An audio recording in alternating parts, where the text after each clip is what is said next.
Dnyan. Thank you so much for joining us today on our next episode of EldersCare Voice, our series which highlights the issue of elder care services and how corporates can play a significant role in creating a positive momentum in this direction.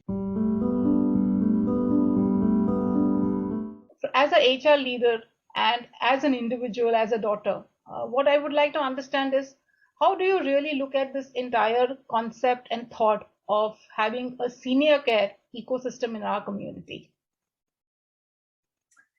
So as a HR leader, so firstly, thank you very much for having me over, giving me this opportunity to speak to you. Thank you, Rima. As a senior leader or as a daughter, the senior care ecosystem in our community is very important. According to me, life above 60 years runs the risk of being fraught with, frailty, illness, mobility restrictions, social stigma, neglect, and also abuse at times. Now, there is a very, very strong need to socially protect our elders to continue to live a happy and easy life and feel a sense of fulfillment, I feel, in allowing them to do their bit of contribution. As the stats can have it, it's about 8.6% of our country's population today are senior citizens above the age of 60 years. And this figure is estimated to grow up to about 12% by 2030 and about a whopping 19.5% by 2050. And this is as per the longitudinal aging study in India. Making the elder care, or rather the elder population, live a worthwhile existence without being a burden on their children should be a consideration, I feel. On the other hand, employees being convinced that their parents are in good care and being looked after well, both these feelings are a huge respite and gives a sense of comfort to all involved.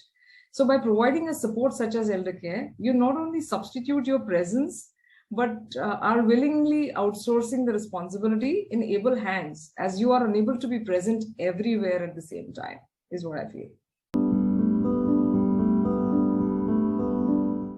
Now, with the offices opening up, do you believe that coming back to office is going to be significantly impacted by this entire codependency regime, so to say, which has got built into the entire social fabric? So coming back to the office is going to be impacted because of the codependency regime that has gotten built. I think there is a huge sense of, I would say, awareness of unpredictability of life. So when one can manage their household responsibilities and work efficiently, why should they opt for going to a workplace versus, doing it at home, right? So by staying back at home, you can ensure that your, caregiving is managed well, and that you can also spend time with your loved ones who need you around more than getting stuck in traffic snarls, which bring you back home even more tired and edgy at times. Employees have gotten adept, I think, at dealing with multiple things apart from only the work part of it. And caregiving is an important element. For your loved ones. Surely the time has come where the employee is asking this question to their own self as to why can't I manage both? Finding out ways and means to give this flexibility is the key for organizations.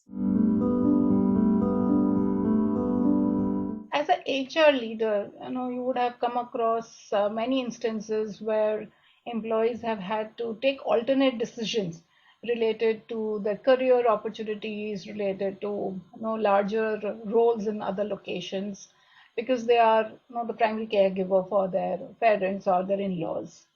So how have you seen or handled the psychology of employees who have faced such situations?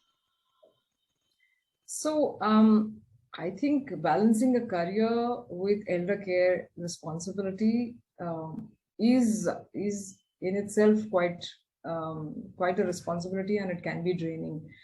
Firstly, I think I do not understand why sometimes we differentiate between parents, our own parents and our spouse's parents, but to me, both are equally dear. as they both are at the same milestone in their lives and need equal and more attention. And I'm sure most of you would agree with what I'm saying. Anybody ill in your house, be it for a little while or for a prolonged period of time, psychologically drains you completely. So every thought drags you back home from work, especially if it is your parents. So we have known many who prioritize parents over higher roles or growth. I mean, we've seen this trade-off many times in the corporate world. Many employees take leave to attend to their parents and try to finish off everything possible in that limited time frame that's available. Employees generally suffer from a sense of guilt for not being able to kind of look after their parents. And even if they wish to do so, this is primarily due to a long distance, due to nuclear families, due to your schedules, due to difference of opinions also sometimes amongst family members.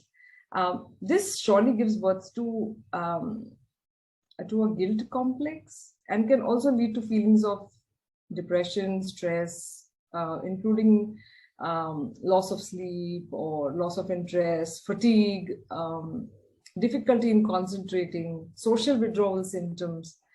And, one of the most, the organ that gets most affected by all of this is your brain. So leading to poor mental health and psychological imbalances for sure.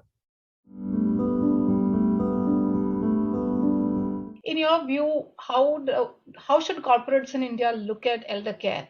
Do you think that we are at a stage where it is a good to do intervention, or is it moving to a must do policy intervention scenario? So if you have the options between good to do or must do intervention, I think elder care, in organizations, this option should be given to the employees to enroll. A lot of times we have employees who are not primary caregivers, right? And many a times the elders also live in joint families.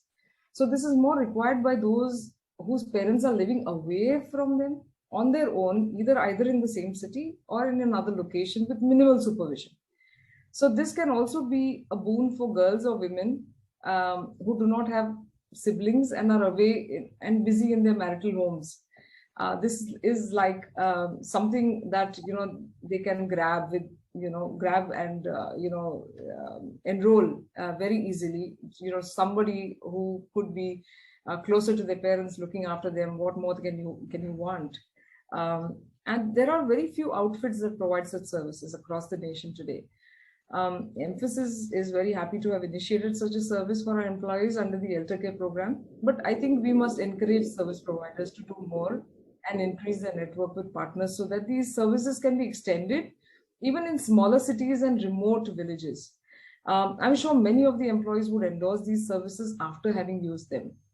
So employees should have an avenue where they can be assured that someone is looking after their parents while they are busy at work and taking care of their own growth and completing the responsibility as a contributing adult.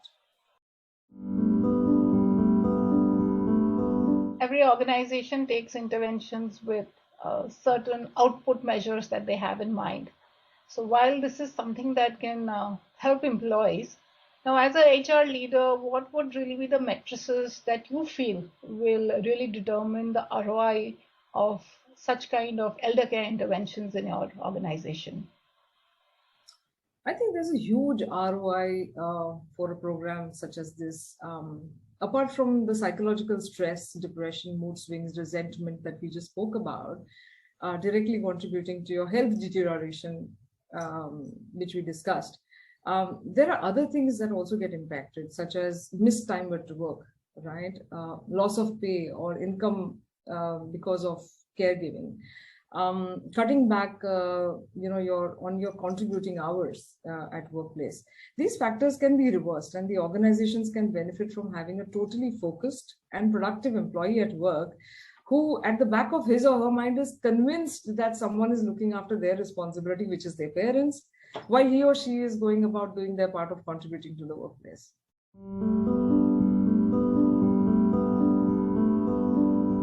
Thank you, Dnyan. Thank you so much for giving us your time and sharing your perspectives. We wish Mphasis all the best in their journey of supporting their employees on their elder care. with their elder care services. Thank you.